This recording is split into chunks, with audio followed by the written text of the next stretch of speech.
अस्सलाम वालेकुम।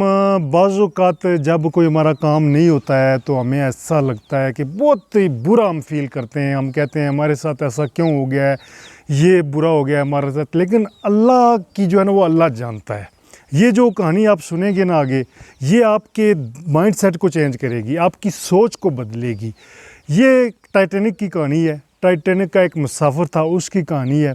ये मैं आपको सुनाता हूँ कि जब टाइटैनिक जहाज़ बना तो उस वक्त ये कहा गया था कि ये एक ऐसा जहाज़ है जो कभी नहीं डूबेगा, यानी कि इसका ऐसा स्ट्रक्चर बनाया गया है, इसका ऐसी डिज़ाइनिंग बनाई गई है, ये कभी भी समुद्र के अंदर डूबेगा नहीं।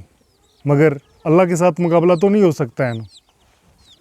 तो जब टाइटैनिक ने अपना पहला सफ़र का आगाज़ करने की डेट अनाउंस की तो बहुत से लोगों को शौक़ था कि वो उसके अंदर सफ़र करें और इस तारीख़ी सफ़र का हिस्सा बने।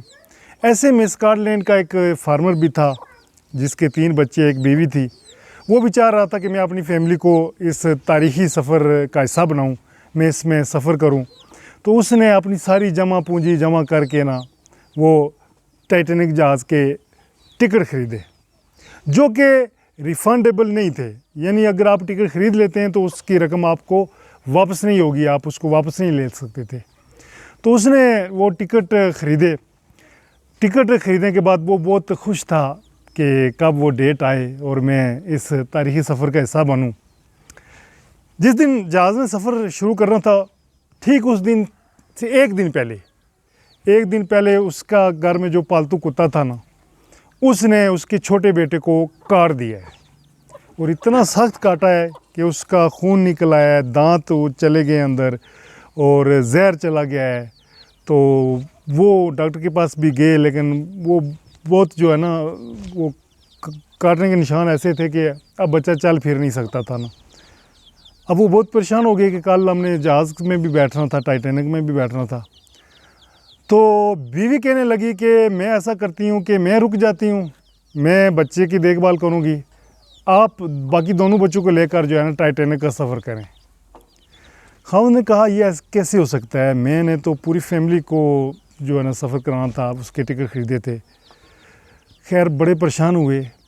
तो बिल आखिर खामद ने ये फ़ैसला किया कि बच्चे को अगर ज़्यादा तकलीफ़ हो जाए उसको डॉक्टर के पास भी लेकर जाना पड़ेगा, लिहाजा मैं भी अपना सफ़र कैंसिल करता हूँ। छोड़ो, वो जो टिकट ख़रीदे थे वो पैसे ज़ाया ही हो गए, छोड़ो क्या करें अब।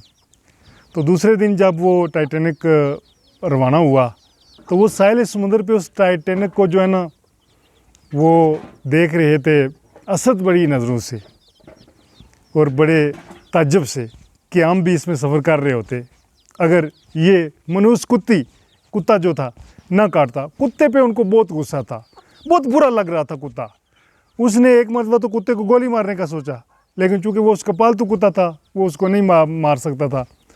तो कुत्ते को उसने स्टिक से मारा भी कि इस कुत्ते की वजह से मेरी ज़िंदगी की जो बेहतरीन ख्वाहिश थी वो ख़त्म हो गई है, वो ख्वाहिश मैं पूरी नहीं कर सका हूँ कि मैं टाइटैनिक जहाज़ के पहले सफ़र में जाना चाहता था और तारीख़ का हिस्सा बनना चाहता था।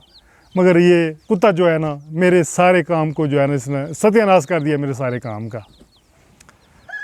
जहाज़ रवाना हो गया, ये मायूस घर वापस आ गए और बच्चे की देखभाल करने लगे। कुछ दिनों बाद या एक दिन बाद वो जहाज़ वो बर्फ़ के पहाड़ के साथ टकरा जाता है टाइटैनिक, और घर के आब हो जाता है, यानी कि समुंदर में डूब जाता है। मुसाफिरों समेत, पैसेंजर समेत समुद्र में डूब जाता है। कुछ को बचा लिया जाता है, अक्सर डूब ही जाते हैं जो निचले हिस्से में होते हैं। तो जब ये खबर इस तक पहुंचती है, इस फार्मर तक, तो वो क्या करता है, फ़ौरन कुत्ते के पास जाता है, कुत्ते को चूमता है, कुत्ते से लाड करता है, कुत्ते का शुक्रिया अदा करता है कि अगर इस कुत्ते ने मेरे बच्चे को ना काटा होता तो आज हम भी समुद्र के अंदर डूब गए होते, मर गए होते। उस वक्त उसको हिकमत समझ आई। कुछ दिन पहले, 2 दिन पहले उसको कुत्ते पे गुस्सा आ रहा था कि कुत्ते की वजह से मेरी ज़िंदगी की ख्वाहिश जो है ना वो तकमील तक नहीं पहुंच पाई है। मगर अब वो कुत्ते को चूम रहा है कि ये कुत्ता अगर ना काटता तो मैं जो है ना मौत के मुंह में चला जाता, हमारी सारा ख़ानदान मौत के मुंह में चला जाता।